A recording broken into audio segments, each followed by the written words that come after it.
Homework number 4.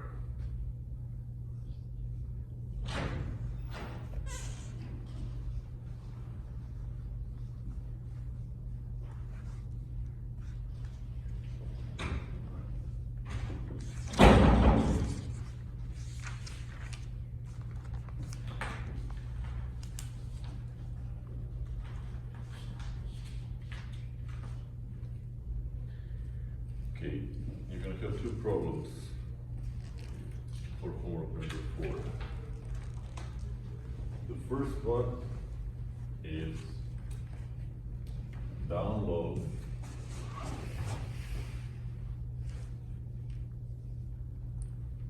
and read.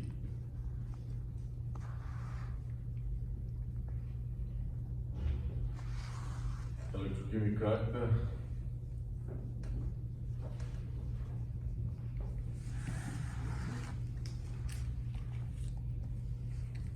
110 is the issue.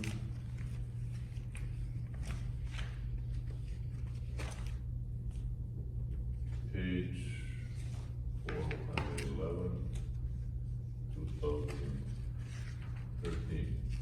Okay.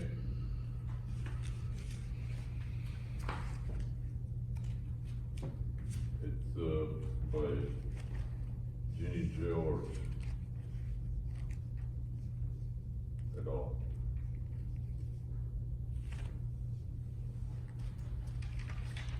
Paper talks about oxide incorporation, etc. Everything we covered in the class. You need to read this carefully.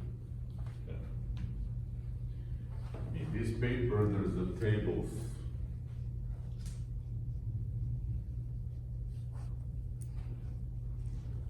One, 2, and 3. They contain data that you need to form model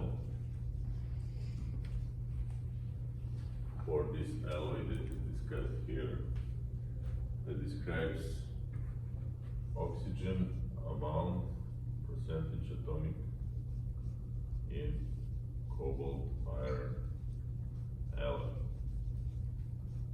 Okay. Now, after you figure out what you need from what table, you will use this data, but you will use this data to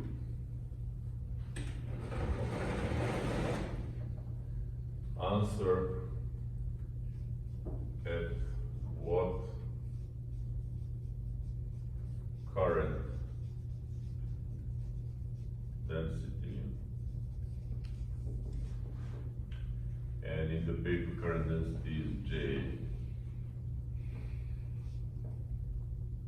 We need to run the process, so that we should run the process to get oxygen atomic percent 7.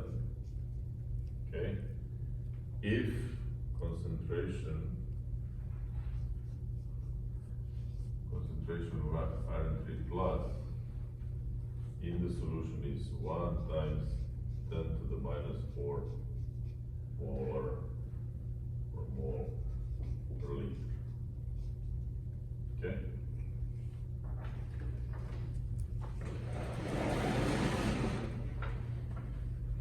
So you will read this paper, you will find what is in these tables, and you will see tables describe the electrodeposition process, not for any current, there is specific current density used, and the models the data, as you will see in the paper, and how the oxygen atomic percentage is called iron depends on iron 3 plus concentration in the electrolyte.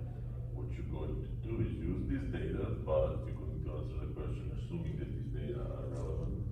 At what current density J you need to run the process to get atomic percentage of oxygen 7 if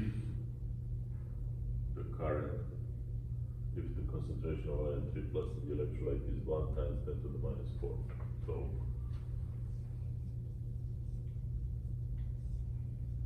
1 times 10 to the minus 4 mole per liter, okay?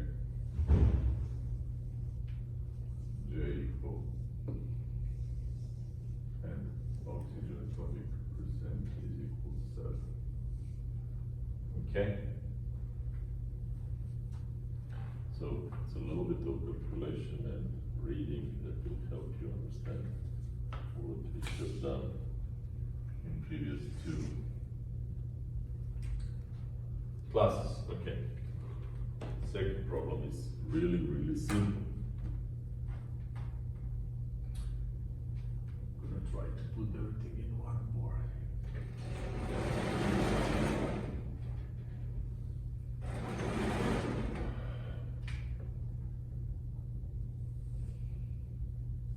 Two, you have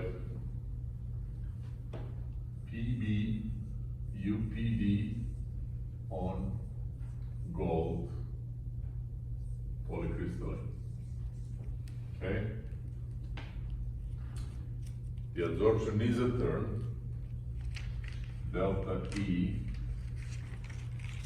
this is under potential with respect to the lead reversible potential, is equal to delta E at theta equal 0.5 plus RT over 2F ln theta over 1 minus theta. It's basically Lundberg adsorption type of the model for adsorptionism. Okay? We have this. Now, it will require a little bit of the math, but it's very simple. What I'm really asking you is this. Yeah, this is a cyclical thermogram, right? Okay. The sweep rate, which is going to be dE over dt, is 100 millivolts per second. Find the value, either this one or this one, it doesn't really matter. The magnitude of J at peak. Okay?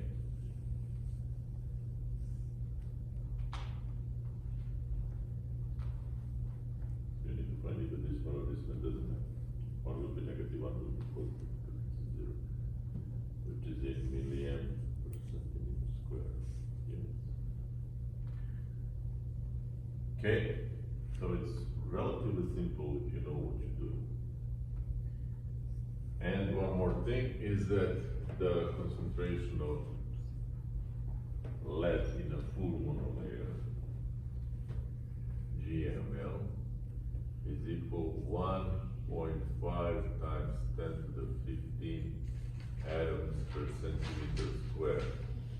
You can convert this into a moles per centimeter square, or if you know that one atom gives the 2 electrons, you can convert this into charge per centimeter square. You will need that because you need to get the cathode, right? Okay? This is your homework. It's going to be due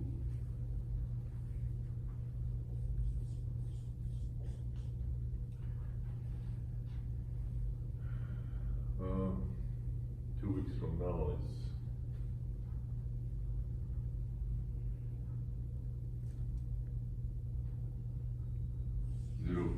I think.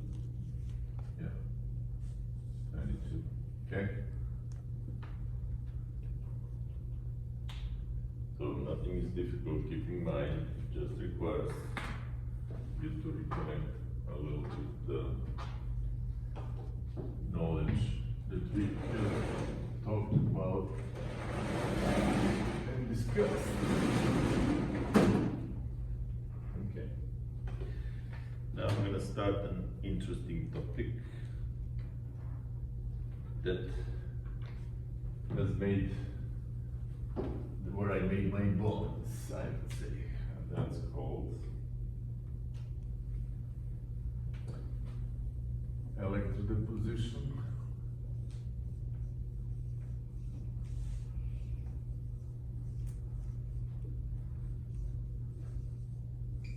via surface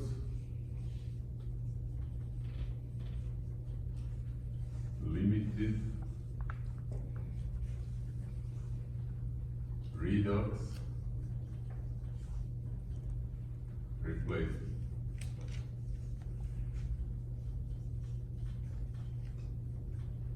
Of UPD monolayer.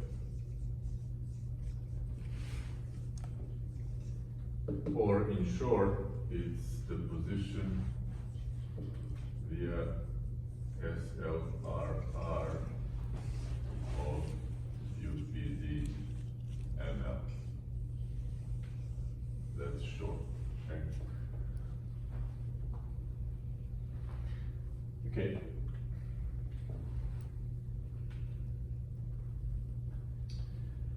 So,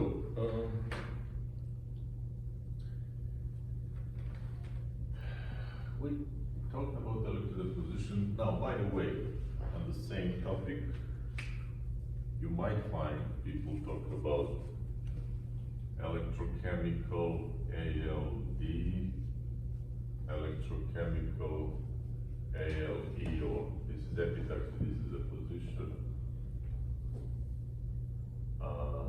and so on. Okay? It's all different names for the same stuff. Now, so far we talked about in the beginning generally phenomenology for electrodeposition, current voltage, activation control, transport control, mix control. And those apply obviously because we talk about overpotential in this phenomenology for the bulk deposition, right? Then we discussed the magic of additives. What do they do? Organic compounds absorb around the TCC for each metal surface, and they incorporate, and because of this incorporation, we did certain fancy things. Among others, we mentioned few. They affect corrosion properties, magnetic properties, stress. We discussed the models for that, and so on. And then we switched the gear a little bit, and we talked about UPD.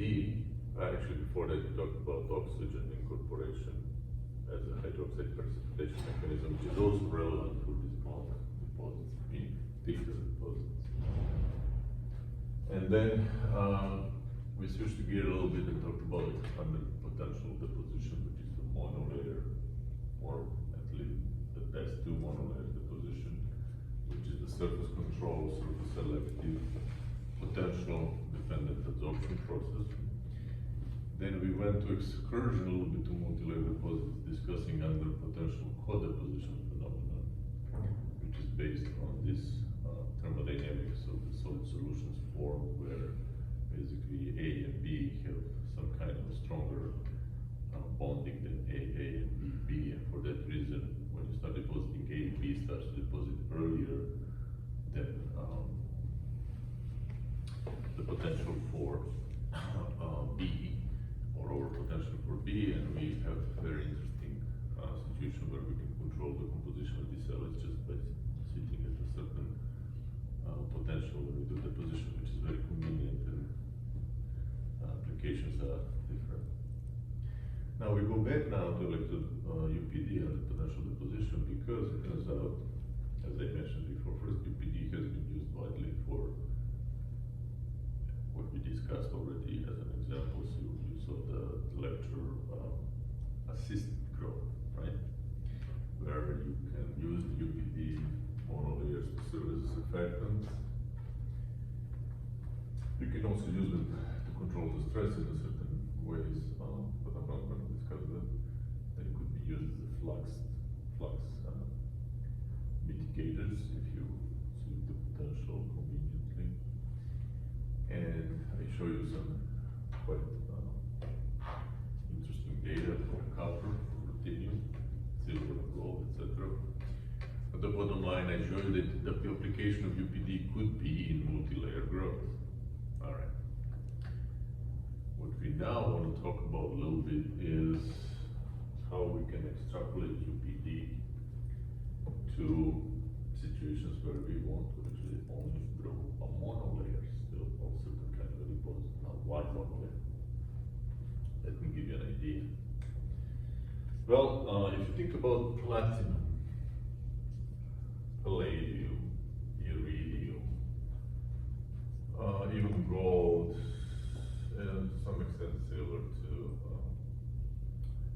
osmium, ruthenium. Basically, we're talking about noble metals.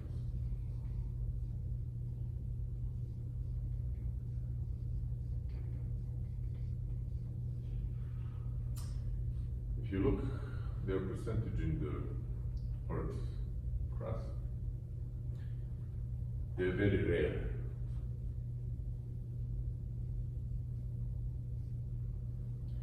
Less than 0.0001%, right? If you compare this with silicon, with carbon, oxygen, even iron, we're talking about considerable differences. Now, unfortunately for us, these super important metals in particular many areas of fancy stuff, but I'm going to focus now on catalysis.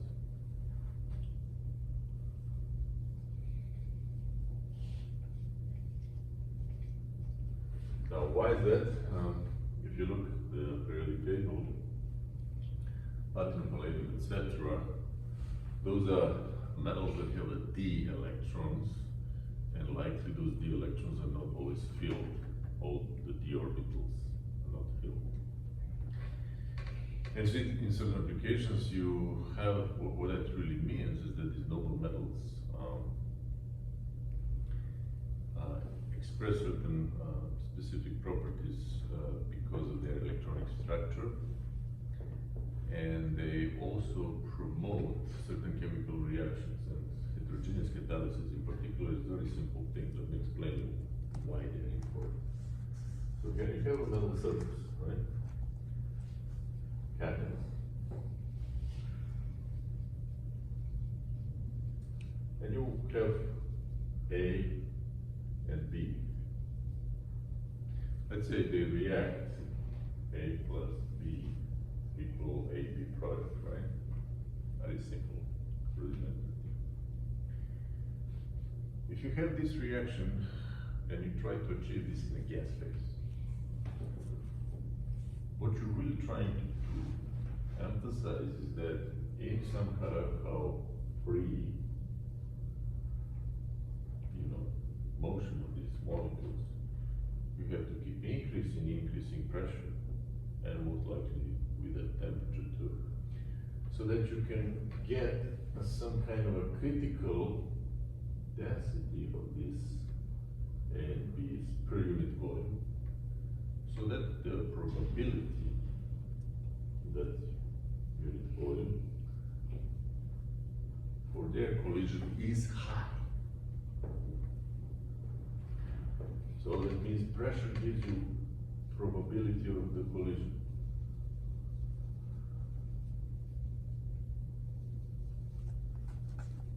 Right? High pressure, a lot of them will be in a small volume and they can actually end up bouncing.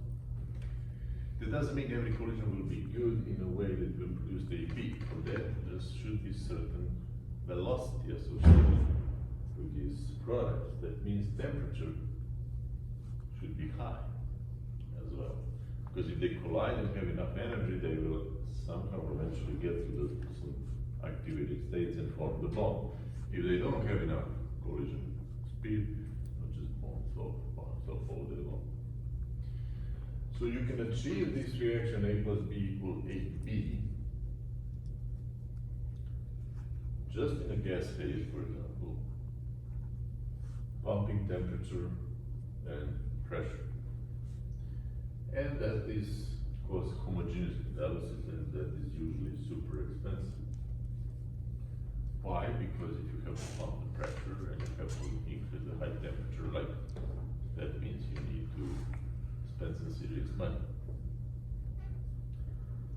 The way to go around this simple statistical physics problem is now to have a metal surface, which is called catalyst, where there is a huge affinity of A and B to get absorbed.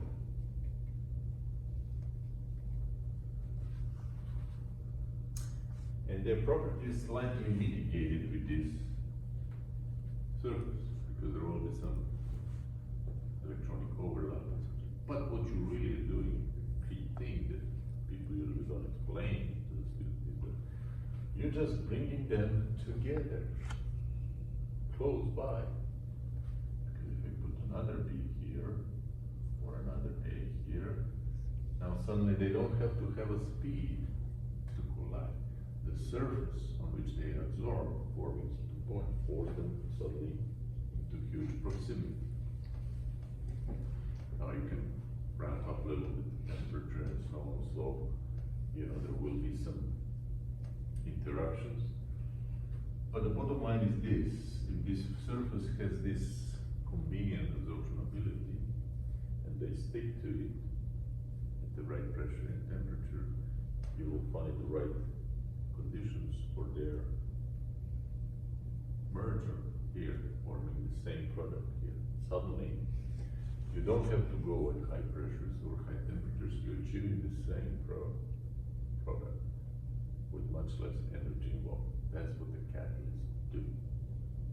So basically, in some essence, they increase the probability of an interaction of the product. That's number one thing. In a gas phase, they might not see each other, they have this thing. You put the surface, they absorb all.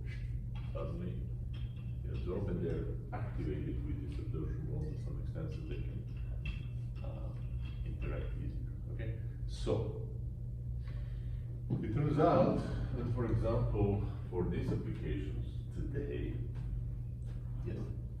We are talking only about two different metals that both are Those are gases, let's say.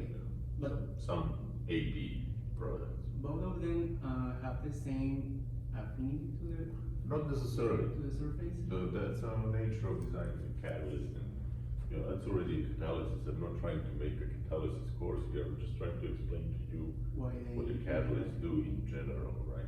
Okay.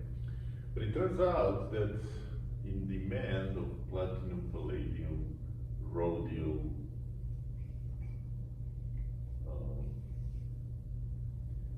and some others is huge. Like, for example, also ruthenium, for example. Because they're very good catalysts. Okay.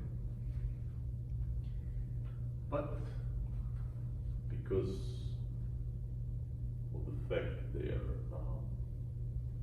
rare, as you know, they're super expensive. And so generally what it really means that although you have these benefits of saving money on the process parameters, when you use catalysts, you have to put some money when you design the plant. So you have to put in investment in the catalyst. So the process can be operated at lower cost, right? Guess what? If everybody wants these, the market itself for these metals goes up. On top of that, they're not only used for catalysis, used in jewelry, electronics, implants industry, all sorts of stuff. So the truth is that these, whatever has a desirable properties for an application, it's actually expensive if the abundance of such material is small, right? Okay, so what people have done in the past to go around this problem, nobody uses a chunk of platinum anymore like this, because this costs, if I have a chunk platinum like this, I just go for vacation next 6 months in the most expensive resort, right? Because this chunk of platinum will probably cost around 100K. Or maybe more, you know, platinum is super heavy. Yeah. If I have a chunk like this, still we're talking about 10K at least. You can ask my students how expensive is platinum wire or stuff like this. Now, historically what people really do, they reduce this size to nanoparticles, you know, up to 10 nanometers. Now, why is that? Because if you keep cutting this to smaller pieces, what you're really doing from the same amount of material, you create surface area. So for the nanoparticle, obviously, surface area per unit volume is huge. So surface over volume is huge, right? So nobody really uses platinum as a catalyst like this. It's in general always some kind of nano shape type of the form, because the surface area which does the, or surface which does the job per unit volume is quite huge. Yet, even the smallest one have about 30% to 50% of the atoms under the surface, in the bulk. So they never get to see the process.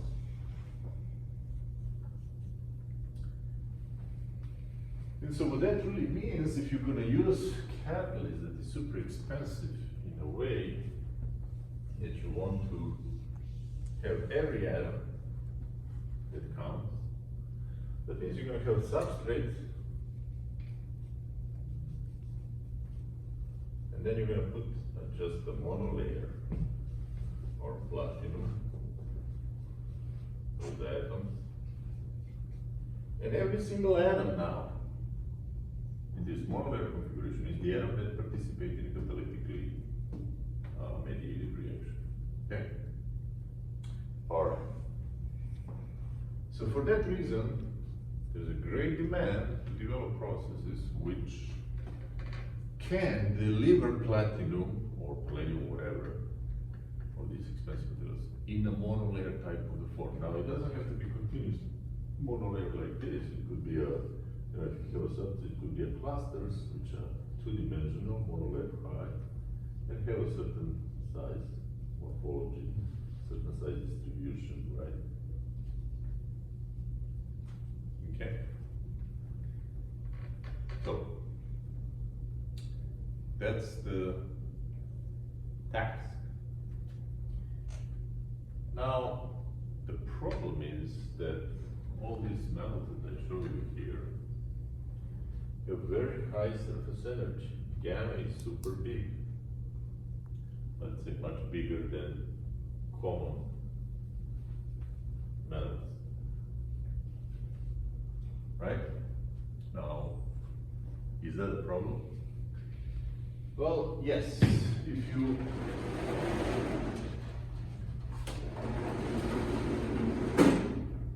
look certain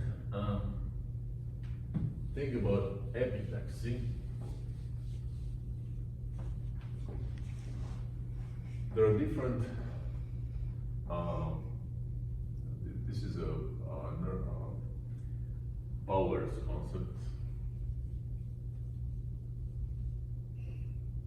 Ernst Bauer, my ex-professor, I think he published in 1959 or something, a paper that describes the growth modes of thin films, which is based in thermodynamics, or certain kind of a relation of the surface energy of these films, right? he says, if you have a substrate, and you have a surface energy of this substrate, and you grow 3D deposit, and this is your film surface energy. The reason this is called Vollmer-Weber growth or 3D growth, Vollmer-Weber growth, 3D. The reason why this likes to grow 3D, or basically nucleates 3D, as opposed to 2D, is that the whole system here tries to minimize the energy by exposing more of the surface of the substrate than the surface of the film. Or, in another word, putting this in some kind of a definition, surface energy of the film is much bigger than the surface energy of the substrate. And I'm going to ignore, because there is also a surface energy of the interface. I'm going to put here surface energy of the interface, but that's not that important for the discussion. So if this is the case, whatever you try to grow, it's going to grow like this. Doesn't matter what kind of a method you use. What that really means for us, for our purpose of the whole thing about minimizing the use of the cameras, is that most of these metals that I mentioned, because they have a high surface energy on most of the substrates, whatever we come up with, we'll have this situation. So we have always 3D growth. So platinum grows 3D. Palladium, some few substrates 2D, but the rest 3D. Silver 3D, iridium 3D, ruthenium 3D, etc. Right? That's the problem. The nucleation is 3D, the growth is 3D, and you're trying to actually only grow a monolayer. You want 2D nucleation, you want 2D growth, like what we saw when we grow UPD, right? UPD just comes 2-dimensional clusters, merge into layer, stop. It would be beautiful if the platinum does that, but it doesn't. Now, as opposed to that, there is a Frank van der Meer growth, which is 2D, where the surface energy of the film is smaller than the surface energy of the substrate and interfacial energy, right? Now in that case, just thinking about energy minimization principle, you will lower the energy of the whole system as you cover much of the surface of the substrate by the film. Okay? So this will grow 2D and nucleate 2D. Okay? Now, obviously, our problem is this, how we can get to this. All right, let me give you a few reminders that we have talked about. If you remember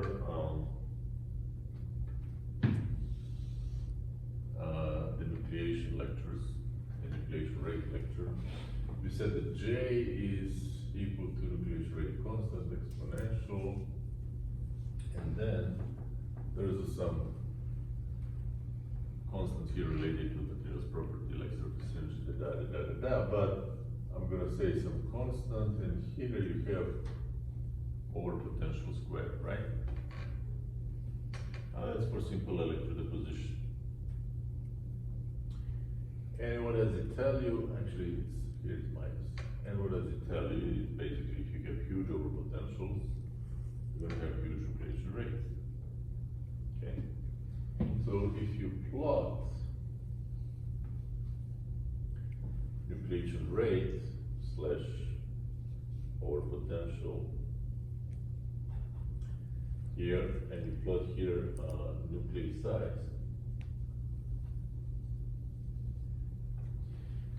The huge or potentials for huge nucleation rates will give you really small nuclei size, and then it'll go like this, okay? Now, if something grows like this,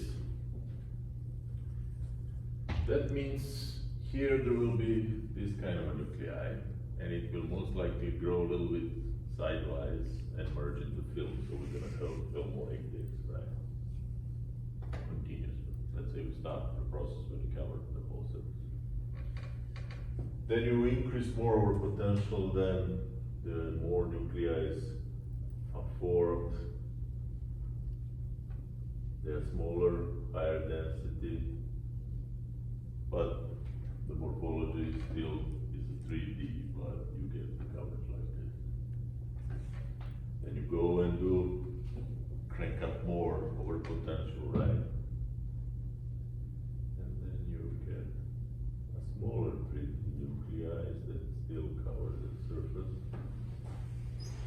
But still you have few monolayers, right?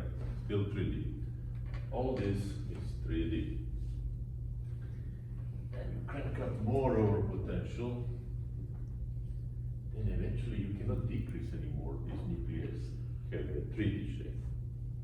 Just, they cannot go below,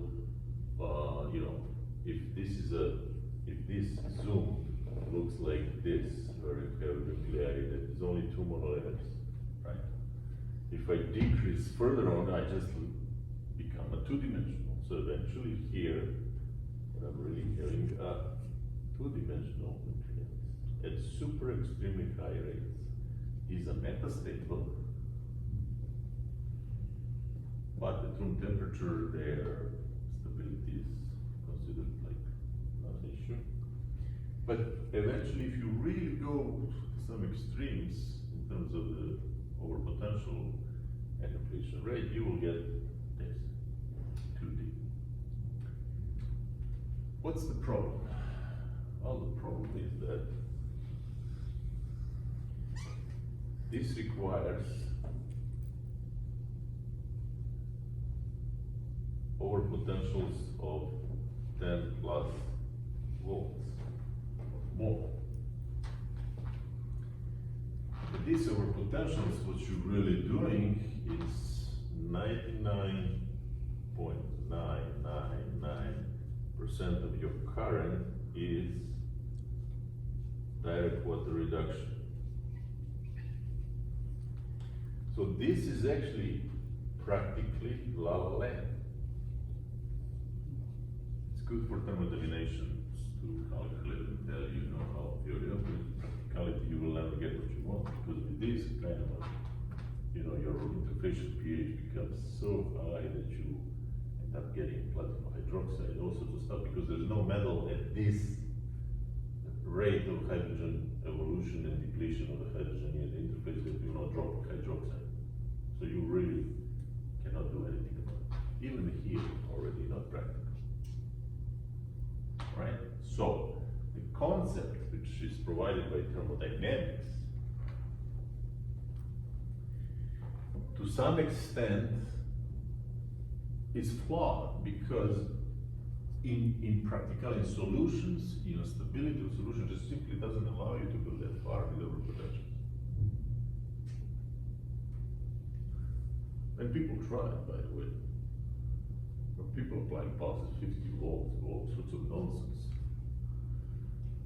Because when you're stupid, you try all sorts of things like Edisonian science, gazillion experiments to, 2,000 materials tested to find that tungsten works for light bulb, right? Intelligent person would think about it, say, what's the high resistivity metal that has high melting temperature? I can heat up to white hot, which will emit photons, but controllably in some kind of a protected atmosphere, so it doesn't oxidize. Let me see, and then you would find out, could be platinum, too expensive, could be chromium, not easy to form the wire. Could be you will select 10, 15, and then eventually 2, 3, and eventually what you can manufacture at reasonable cost. Tungsten, right?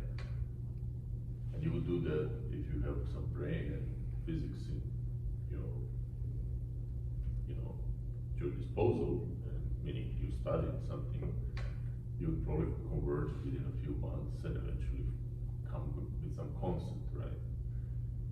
But you will not test 2,000 materials. That's an idiotic thing, right? Now, but if you have no brain and you have a slave laborer that will just keep executing experiments, maybe it's cheaper, who knows? That's this whole combinatorial research. Combinatorial what? For morons to just waste money on experiments? I'm not sure this is cheap, regardless how cheap labor. What you really need to train yourself is to understand the physics. If you do understand the physics, to manipulate nature in your advantage, period. If you try to fight the nature, usually doesn't work. Okay? So here, you've tried to fight the nature, because there's the stability of the electrolyte, all sorts of things that work against you. Although, if you think about inflation, you should be getting smaller and smaller and glad to get it 2D. Alright? But it doesn't work. What works? Well, you can form 2D deposit if you have a surface.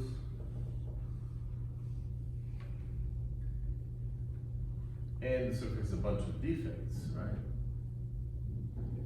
And your overpotential is below the nucleational potential, which means you apply so small overpotential that you were below nucleation phase on the terrace, because there's a certain critical overpotential which is related to the energy of the free nucleus. Delta GC is equal to critical overpotential, right? So what you really can do at very small potential, you can actually just decorate these defects with 2D deposit. Which means atoms of platinum will just directly attach to these steps, whatever. So, and you're gonna get decoration. And that can work. In certain exceptional cases, you can create very good catalysts, because this surface itself might be pretty good catalyst or bifunctional catalyst. And if you reduce these terrasides and you make them really dense like this, so you can create surface like this with a bunch of these steps. Then you decorate these steps with your atoms. The ratio of the atoms on the terrace versus steps could be roughly, approximate, and you would create this bifunctional catalyst which needs both atoms on the terrace of one level and your platinum atoms on the different sides. And in my work, like platinum ruthenium type of the surface for methanol oxidation and so on, right? So that's an opposite side of this idea. You keep increasing, actually, you try to go below the nucleation threshold in terms of overpotential. And that might work. And people have explored. Yet, it limits just a few cases where this works. It doesn't work for general application. The general application would be that I use some material, let's say maybe gold. I make nanoparticles of gold, and gold is not so cheap, but it is relatively cheap as compared to certain catalysts. And then if I can use that gold as a core, and I just coat with monolithic my catalyst, then I will have nanoparticles of this gold, so I'm not using that much of the gold in terms of the surface per volume ratio. And then I just convert the surface of the gold to a platinum-like surface with monomer platinum, and I have platinum catalyst that pretty much every atom is on the surface. Underneath is gold. I can use maybe copper instead of gold, and so there's a variation to the same idea. Okay, so that would satisfy the idea that every atom on the surface counts. Right? Well, people try a lot of things. You know, this business here could be maybe sometimes fixed if you use some kind of surfactant that kind of changes the surface energy of the platinum. But you know what the problem is?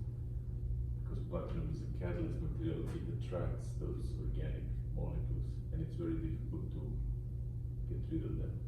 And for the catalytic reaction, you want platinum surface free of the crap and so on. So there's a lot of issues.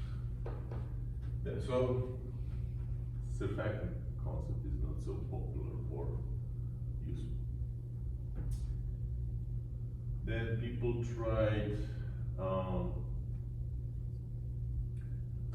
dispersions. That means, you know, you can have some oxides and then you embed some kind of platinum atoms within the oxide framework, and so that has some application, but it's really for some serious reactions not working really well. So on the end, turns out the best people can do is just form these platinum nanoparticles, which is not bad, but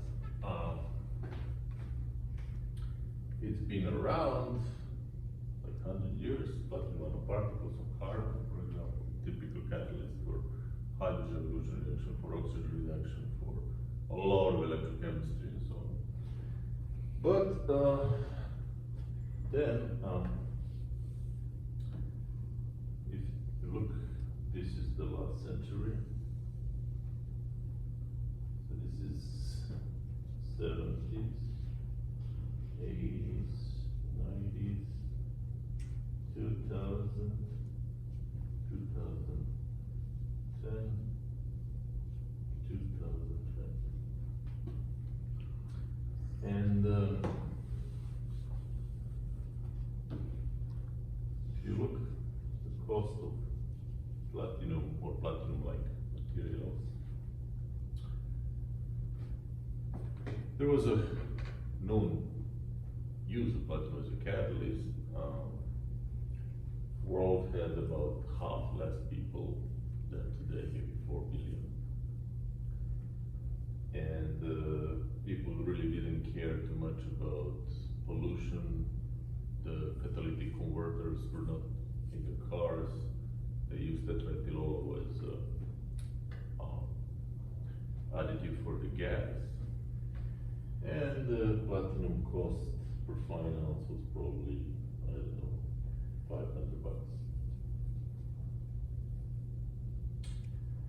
And that was pretty stable. You know, fluctuated a little bit, but, you know, relatively stable. Then in 80s, US and then the Europe and the rest of the world started applying some stringent standards on the pollutants emission, and turns out that tetrathiol, although being super good additive for the gasoline, which precludes this unequal combustion,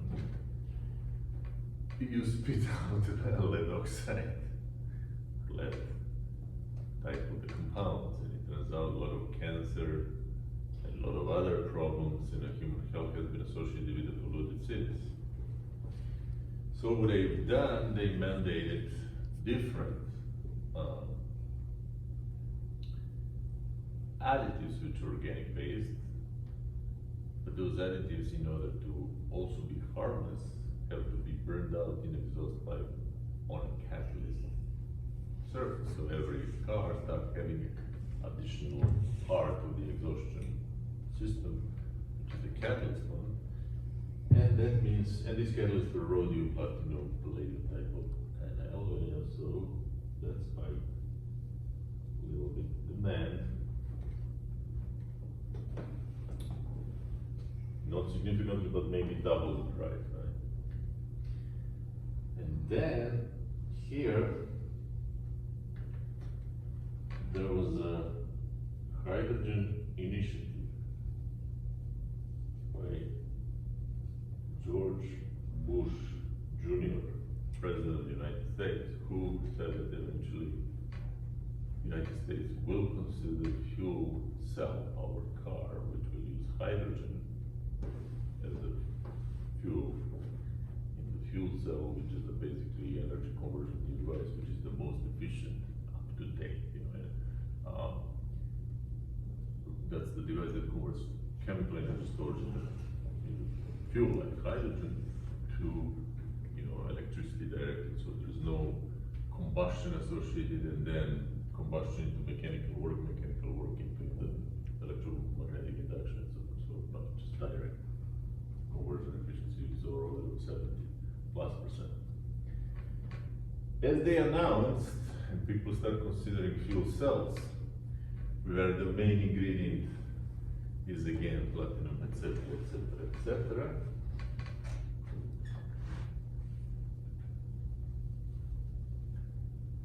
Right? If you fit this, is e to the x, where x is time. Right? So you have a problem. Why? Because if you're going to use efficient fuel cells, which directly convert chemical energy to electricity, and you drive clean car type with the technology where you spit out water on the exhaust pipe, and you really make the best of the energy in terms of the efficiency, the bottleneck is platinum or catalyst. Because the price of catalyst increases probably tenfold. It becomes a strategic material. It's not even easily sold on market because it's strictly controlled by the intergovernmental contract. You, for example, want to buy more than a few ounces of platinum. Why do you need it? What are you building? Do you understand? So on top of everything, it's not commodity that you can buy at will as much as you want. It becomes the source of exerting powers in the countries that do own, like South African Republic, for example, and Russia, and Canada has almost, I think, more than 90% of the production of platinum in the world. And maybe they have enough for themselves. What about the rest of the world? All right, so you see that issue cannot be satisfied by going small 3D because it's still expensive. Okay. And the same story, you can check it out if you don't believe me. It's a lithium type of thing, etc. Lithium is good, maybe, but the problem is lithium is limited. Everybody goes lithium, forget about it. It's going to be expensive and you cannot use it. So earth abundant materials, aluminium, maybe sodium, iron, I think that's what you can use for batteries. Lithium will likely be too expensive in the next 10 years that you could have it in the laptops, but forget about cars or forget about anything large scale, right? And that's here, right? Okay. Now, that prompted a lot of research, among others, to figure out how you can trick the nature and eventually somehow get platinum 2D configuration, which is not the stable one thermodynamically, but at room temperature, so reasonable temperature, because platinum has a very high melting temperature. It will likely be stable for a reasonable amount of time. That is your application requiring 50, 100 years, whatever, okay? Okay, so that puts the topic of our lecture to the man that I gave you such a nice intro, okay? How are we going to work it out? Well, there's always some smart people around, right? So, as you know, I started my PhD playing with UPD layers, right? Figure out how to use them to grow 2D films. And I left my advisor in 1999 with my PhD and went to Brookhaven National Lab to do postdoc in catalysis. And I realized that, well, there's always some smart people around, right? So, as you know, I started my PhD playing with UPD layers, right? Figure out how to use them to grow 2D films. And I left my advisor in 1999 with my PhD and went to Brookhaven National Lab And guess what the problem was? Can we make platinum 2D? So, one day I was thinking and thinking and thinking. I said, what if I take my substrate, let's say gold, and I put UPD monolayer. And when I say UPD monolayer, it could be copper, lead, bismuth, antimony, etc., right? I can do this fairly easy, I just control the potential, right? Then I can rinse this from the whatever solution I was using. And I can drop this in platinum 4 plus or platinum 2 plus containing solution. Let's say this is copper, monolayer, UPD. What's going to happen? If you look, the reversible potentials or equilibrium potential platinum is very positive. It's here, 0.8 roughly volt. Copper reversible potential is 0.33 volt, right? The difference between platinum and copper is positive, which means the free energy of the reaction where I replace copper plus PVT 4 plus goes to PVT reduced plus copper, let's say 2 plus, delta G is negative, right? You remember, delta G is equal minus NF delta E. So if delta is positive, delta G is negative. If delta G is negative, it's a spontaneous reaction. So this reaction is spontaneous. So people already know for that. You take the copper, piece of copper wire, you stick in a platinum containing solution. You're going to get surface of copper covered with thick platinum deposit. It's called cementation. But guess what? If I limit amount of copper here, copper UPD monolayer plus platinum 4 plus, for example, then I can only,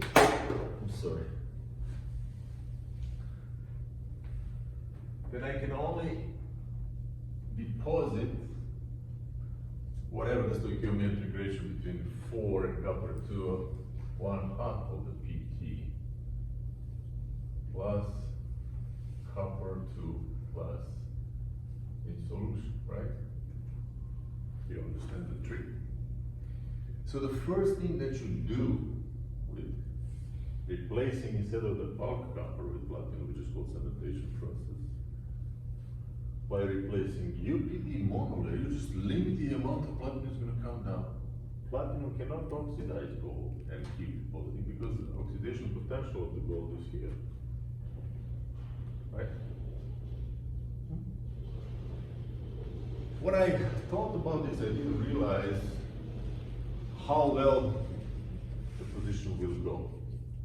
I just thought about to limit the amount of platinum that comes down the surface. And to make this obvious, I choose purposely platinum 4 instead of platinum 2. Because in the case of platinum 2, I would get 1 monolayer. In the case of platinum 4, I get half of the monolayer. If I start here with theta equal 1, right? Then this is going to be half of the monolayer, right? You understand that? But still, I will limit the amount of platinum that comes out of the gold, right? Now, it turns out that this delta E of the redox process, it's not exactly the driving force for this because copper forms a UPD which is stable up till this delta E UPD theta limit goes 0. So truly, the driving force for the redox replacement, E surface limited redox replacement, is the difference between these two reversible or equilibrium potentials, which is called the electromotive force of the couple, couple, reduced for this UPD shift. That's pretty much what you're talking about. So it's not exactly like this, right? Oh, there's a trick, which I didn't tell. Here, I have platinum ions, but no copper ions, right? And so eventually what I'm getting is the gold, and there will be platinum clusters on the surface. Okay?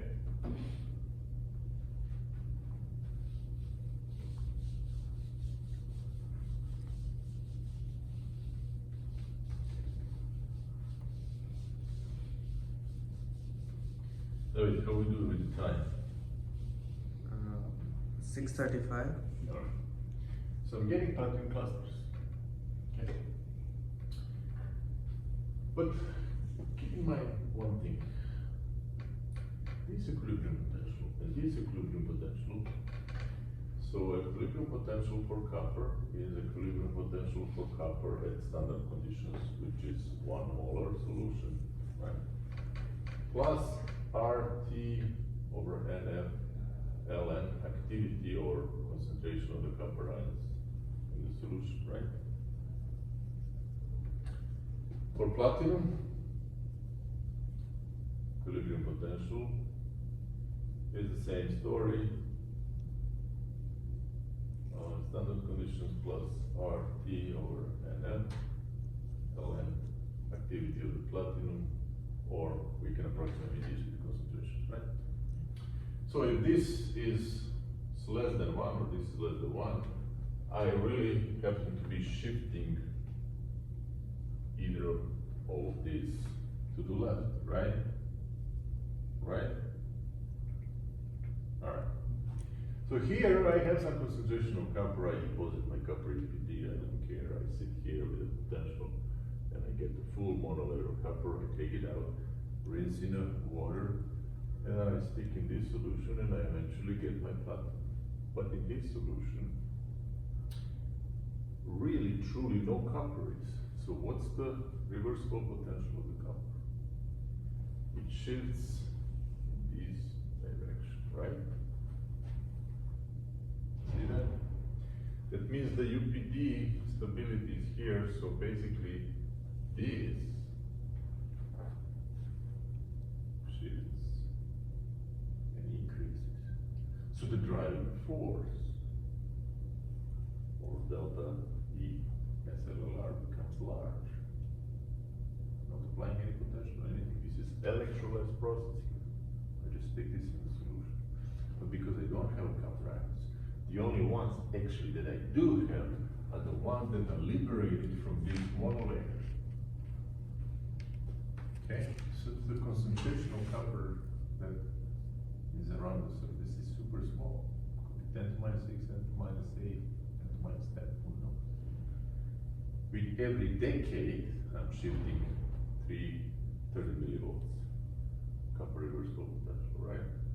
So if it's 10 to minus 10, get 300 millivolts extra, right? No hydrogen evolution, nothing happens because I'm not applying any potential. And I still get very large forward potential for nucleation. Guess what?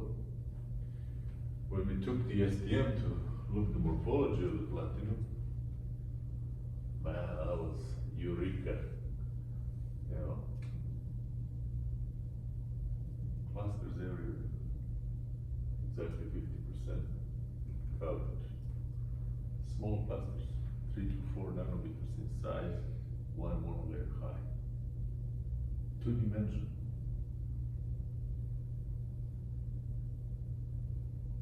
That was 2022, almost probably 22 years ago, because I think these results is produced in March, and I write paper in April to publish in May or June. That was the big Eureka moment. So we succeeded by simply using copper monolayer on gold and submerging this into platinum containing solution, where we have just a simple redox process to generate platinum clusters on gold, which are two-dimensional. Nobody could do that ever before.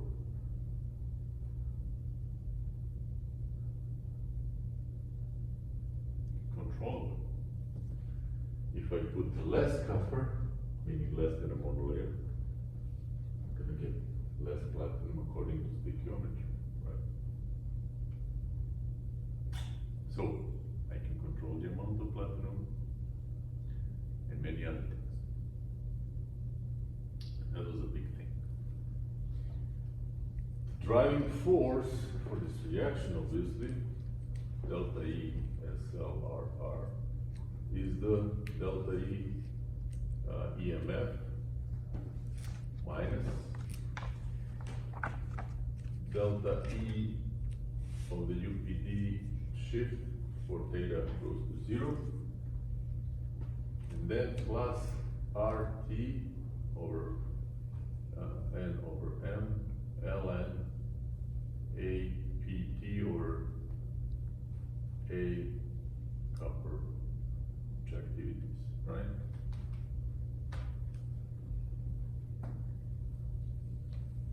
And it turns out, if you write the equation for nucleation rate, you know, this delta E becomes significant, which forces the system to go from 3D to 2D. Okay, and eventually you trick the system without hydrogen evolution complications, without going 50 volt pulses, without. So what you're really doing is using your lead monolayer or copper monolayer deposited other potentially as a reducing agent in this redox process to deposit controllable amount of platinum. That's it. You have platinum monolayer. That's all what was necessary. Next time I'll explain you that thermodynamics is not pretty as it looks like, because there's a lot more story about why this works. But we're gonna talk about kinetics of the nucleation during the SLRR next time. But the biggest problem was solved 22 years ago. Then when we published that, that was just like explosion. Everybody started using, etc. And this is the paper that got the highest number of citations since I started my career. And so I became instant celebrity. Believe it or not. Yeah. All right. See you guys next time, Wednesday. We'll talk about more things that are related to kinetics, and then I'll give you some examples why certain things are important, because you will see finite size effects are super important when you design